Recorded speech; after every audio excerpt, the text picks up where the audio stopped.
Hey, thanks for joining us today, and wait for the secret ingredient.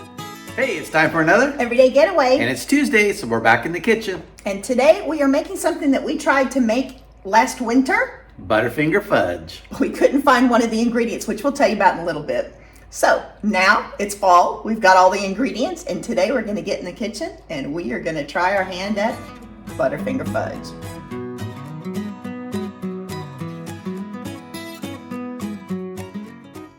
Okay, for the Butterfinger Fudge today, there's not a lot of ingredients.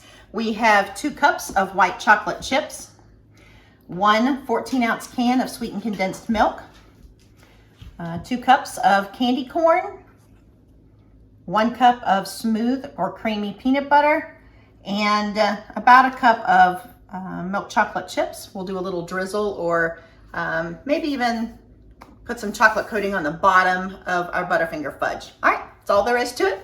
Let's get making it. Okay, so I'm going to start off by putting in my candy corn. While Doug's getting those going, I will say that we were going to make this fudge last year, probably in the winter time, but we couldn't find candy corn, so we wanted to go ahead and get it while the candy corn was getting. Now I'm going to add in my peanut butter, and I'm going to heat it for about 3 minutes, it says, and mixing it about every 30 seconds or so, and get this melted a little bit. And then I'm going to start adding in my other ingredients. Looks kind of fudgy already.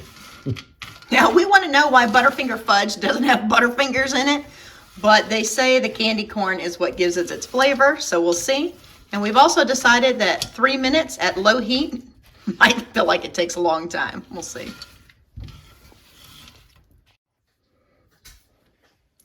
It does say stir every 30 seconds, so after Doug got it mixed up really well in the beginning, we set a timer for 3 minutes, and every 30 seconds or so, we'll give it a stir.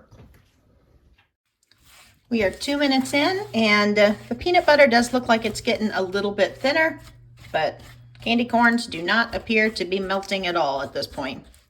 We'll give them some more time. Okay, so I'm going to add in my condensed milk now, and I'm going to let it sit in there for about another 3 minutes, stirring it every 30 seconds. You do not want this to come to a boil, so you want to watch it kind of carefully. You do not want it to be boiling. And I think with as low heat as it is, I think 3 minutes will just get it all combined, and then we'll go in with some chocolate chips, and then we'll work on getting everything melted. I think these candy corns are going to hold out a little bit.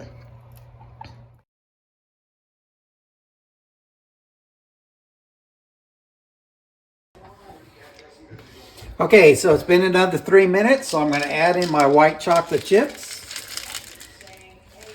Stir that a little bit, and things should start melting pretty good.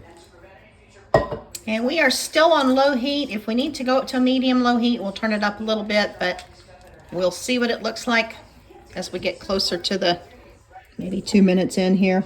See if we got this candy corn doing its thing yet. The chocolate chips, well, the white chocolate chips are melting pretty quickly, but the candy corn,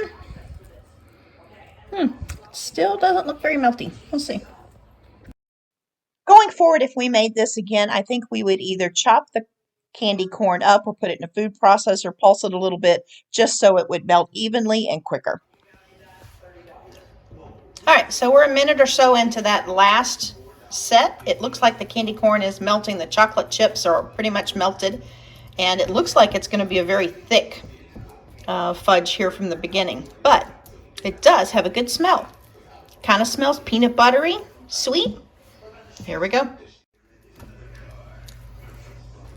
All right, we did turn the heat up a little bit, and it's still right at medium or a little bit below medium.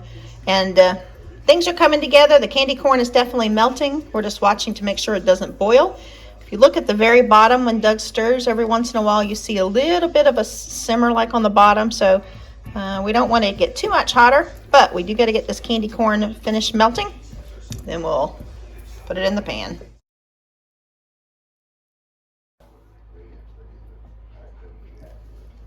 All right, we did take it off the heat because it looked like it was getting too hot for us. So Doug took it off and he kept stirring. We've got all the candy corn, or probably 95% of the candy corn melted. We are going to finish getting that stirred, and it's going to go into a 9x9 square pan. We did put parchment in the bottom of the pan. Could also use foil. And it says we're going to let it cool once it gets into the pan for about 15 minutes, and then you can continue to chill it until it's firm enough to add some chocolate to. No, wait, let me ask him.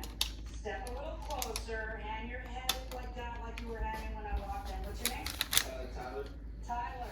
You and Lawrence were friends? I'm getting it all scooped out. We did read one person who used a recipe like this. They said that they probably would have used a 10x10 pan just to thin it out a bit, but we don't have a 10x10, so we are sticking with a 9x9. All right, we're just gonna let this cool, and we can even chill it in the fridge or freezer if we need to before we take it out, cut it up, and then add some chocolate. Now, randomly, we did taste test a little bit. I know there's candy corn and peanut butter. There's no actual Butterfingers, but with the combination of candy corn and peanut butter, this fudgy part so far, it really does taste like the inside of a Butterfinger. Wow. All right, we go ahead and cut the fudge, and it made quite a few squares. They are kind of thick. We've melted some milk chocolate, and we are just going to give them a nice little drizzle on top. Might take us a minute or so to get them all done, but we will take our time and add some chocolate drip.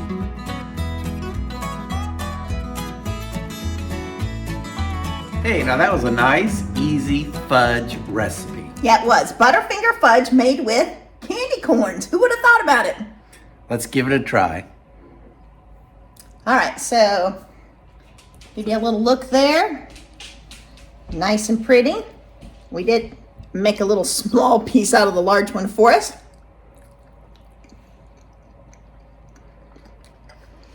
It does taste like the inside of a Butterfinger candy bar. Mm-hmm.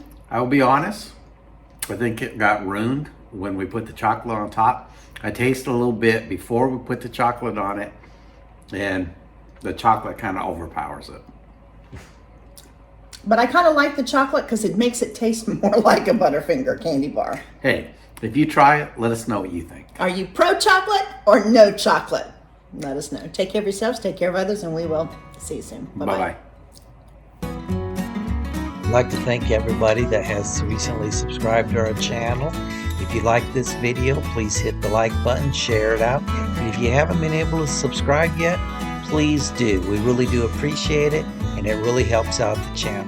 Join us next week as we try another fall treat. Thanks again.